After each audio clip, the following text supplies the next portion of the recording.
Yo, what's good, YouTube? It's your boy Nelson. I know I've been slacking on the YouTube grind, but we're back, baby.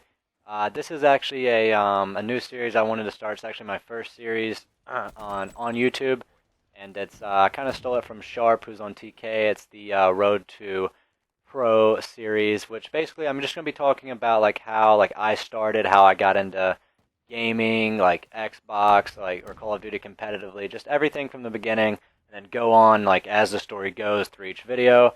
I'm just gonna stop this story whenever this gameplay ends. This gameplay is from the World League. It's our last match. Sometime in this video, we played Complexity. We ended up winning 3-1. This is the first map, Hardpoint. I actually had a pretty good game. Wanted to just sauce it up as the gameplay while I talk over. So the gameplay is not as important unless you just want to learn how to be the best hill player in the game. You can watch the video. But yeah, getting right on topic. Basically, I'm 19 years old, and when I first, heard of Call of Duty, I didn't have an Xbox. I could never afford one, so I've always played like PlayStation 2, GameCube, and all the older consoles. I could just never afford the new one at the time, which was PlayStation 2. PlayStation 3, Xbox 360. But everyone was obviously all my friends were on Xbox 360. So my friend who lived up the street had Call of Duty and Xbox, and I went to his house one day after school because that's all he talked about was World at War, which was the game that was out. It was close to MW2 coming out, but this was he had World at War, and like I went to his house and like he wanted to 1v1 me. Like I never even touched an Xbox controller, and I 1v1'd him, and I'm pretty sure like he wasn't even like a pub star. Like this was just some casual player. And I 1v1'd him, and like I'm pretty sure I lost like 20-0. Like I couldn't even move. I couldn't even aim. I didn't even know what to do. It was pretty bad. But I actually really enjoyed it. I thought like the whole military shooter World War II thing was just crazy. Like it blew my mind. I really wanted to get into it. Um, so that Christmas, after MW2 came out, and I would always watch him play pubs, and I just thought it was the coolest thing ever. I got an Xbox 360 because my best friends also had it, the Xbox 360 console. So I was like, all right, I have to get this for Christmas. So I finally got one. I wasn't expecting it. Like I said, my family didn't really have that much money, so I couldn't afford one. I was in 8th grade, middle school, when I got mine.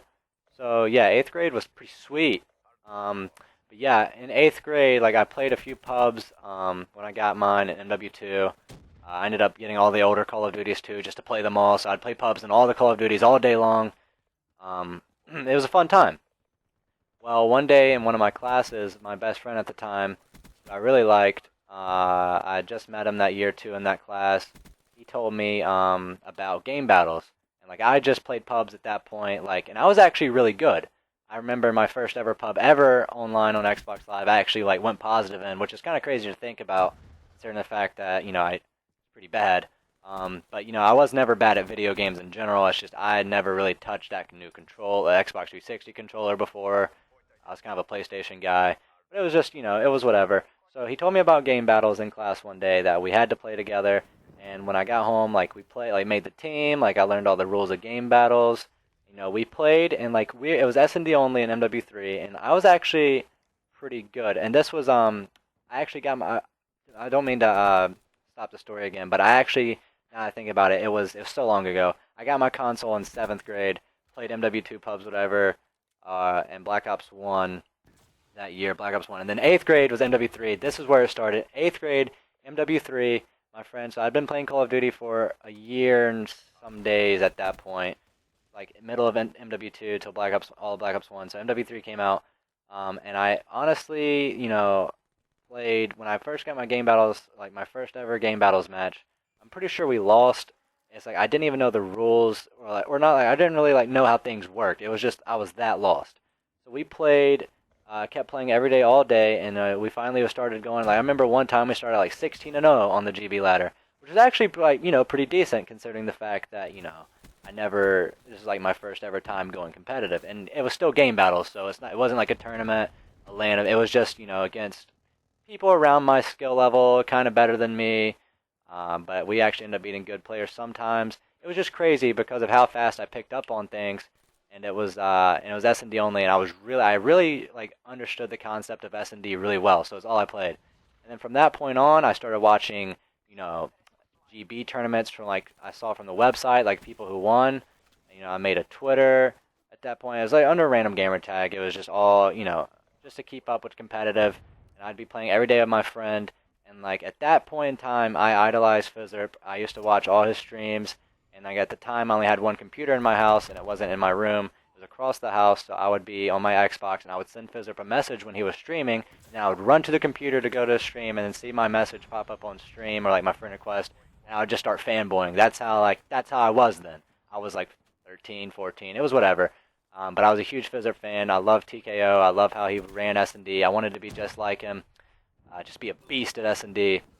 That's all I really grinded. And then from that point on, me and my friends still grinded every day, just S&D only. And towards the end of MW3, actually, I saw like the pros. That's when from Twitter I saw pros. Like you could be a pro gamer, but they played Variant. And Variant at the time was just CTF S&D only, but Respawn was a whole new concept to me, and I looked into it, saw in Black Ops 1 and all the older CODs, they played a lot more Respawn modes than just CTF and S&D. I learned basically, a brief history of eSports and like the gist of Call of Duty, and really got hooked on it. Like I was like, wow, I really want to be a pro one day. Like that sounds awesome being a pro gamer. And I saw their Twitters and YouTube videos of like how cool it is being a pro. So I always wanted to be one. That was my motivation. But yeah, anyways, so towards the end of MW3, I want to say it was like August, like the last month. There's this team that I really liked that I knew was sponsored by my local LAN center, and I actually started going to a few 2v2s that were locals in my town actually, and it was just the local, people that went. It was literally nothing special. It was just, I don't even really consider it a LAN, but it was still, whatever tournament that I had to go to. That me and my real life friend at the time that got me into everything, Tucker was his name. His gamer tag was Tucker Shives. It was like his name. He just used it as gamer tag. And we like won a lot. And there's like some good people that went there. But towards the end of MW3, the LAN center that I was at, or like the people that hosted the tournaments, sponsored this S&D team. And I knew the S&D team because they were in a lot of weekly warfares. And at the time, that was like big for S&D. Their names were suddenly famous. That was their team name. And that's like a pretty good team at the time. They didn't really play Variant as much, but they were still pretty dominant. So I started grinding Variant for this tournament, but I could never find a team for it. It was going to be a huge 4v4. There's rumors that Envious was coming out.